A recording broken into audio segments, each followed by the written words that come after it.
This is End Bad Governance YouTube platform. Please subscribe to stay connected and thanks for watching our videos. Les Maliens, il est temps de se réveiller. Abat les militaires corrompus, abat les militaires qui trahissent ce serment. Pas les dictateurs.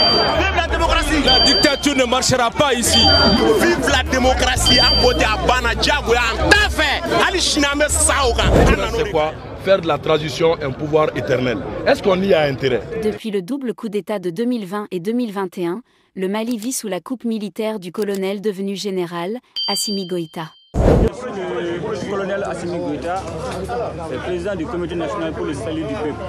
Une présentation sommaire pour un visage jusqu'alors inconnu. Ce jour-là, le 19 août 2020, le Mali découvre Assimi Goïta. Colonel dans l'armée malienne, ancien patron des forces spéciales, il vient de prendre le pouvoir par la force. Une figure jadis perçue comme un libérateur, aujourd'hui au centre d'une controverse nationale aux allures de fin de règne.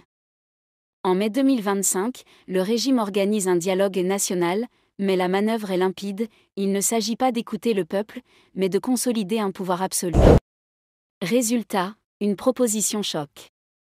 Goïta président pour 5 ans, renouvelable. Préconise qu'Assimi Goïta reste en poste pour 5 années supplémentaires, renouvelable une fois, et que le titre de président de la République lui soit attribué. Et plus radical encore, la dissolution pure et simple de tous les partis politiques. TRM du 7 mai 2025, portant suspension des activités des partis politiques. This is End Bad Governance YouTube platform. Please subscribe to stay connected and thanks for watching our videos.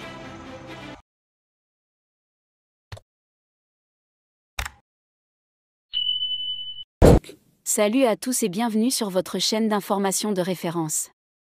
Aujourd'hui nous vous amenons du côté de l'Afrique de l'Ouest, plus précisément au Mali, ou autrement dit, plus de pluralisme, plus d'opposition, plus de démocratie.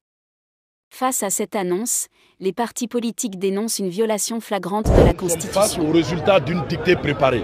Parce que comment des Maliens de différents horizons, de différentes couches, peuvent se retrouver pour parler sur les modifications à apporter à la charte des partis politiques et à l'arrivée, que ce soit à Gao, que ce soit à Caille, que ce soit dans la diaspora, les recommandations soient les mêmes.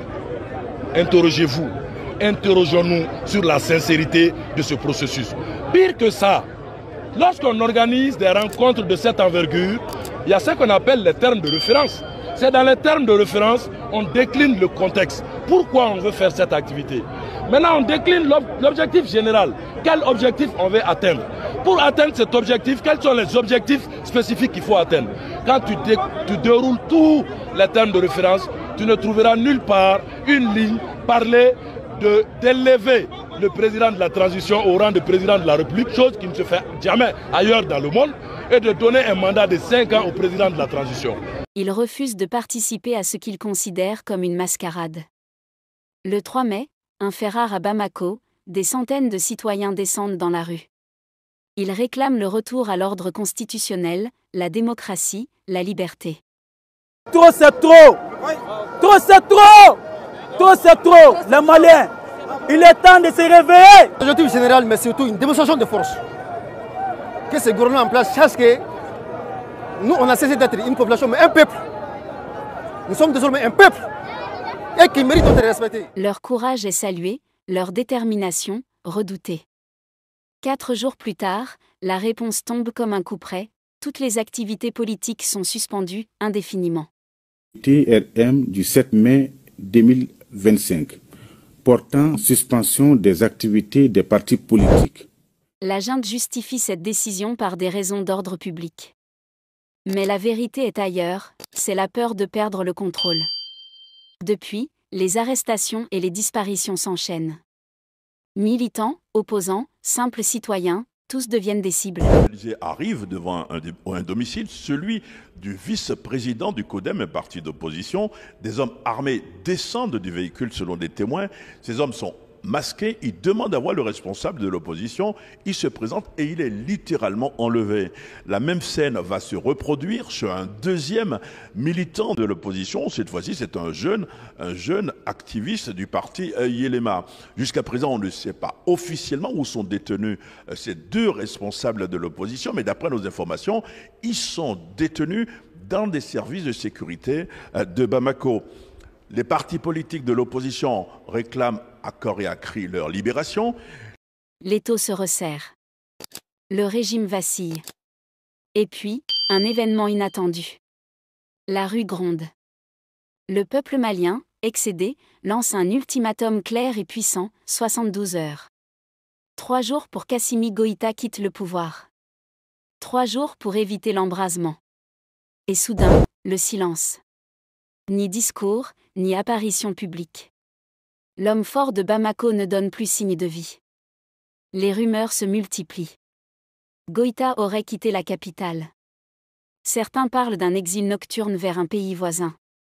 D'autres évoquent des négociations secrètes avec des puissances étrangères. Le Mali retient son souffle. L'armée est en alerte. Les chancelleries observent. Le peuple, lui, attend une issue. Assimi Goïta est-il encore au Mali? Est-il en fuite?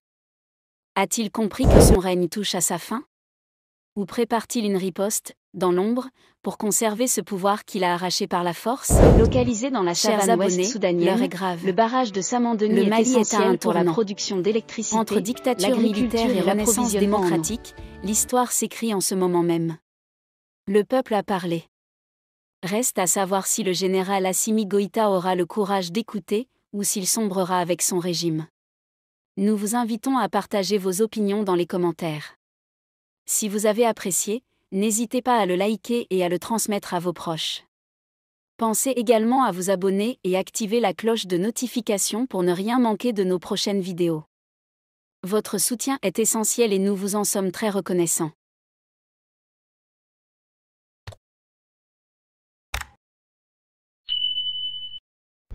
This is NBAD Governance YouTube platform.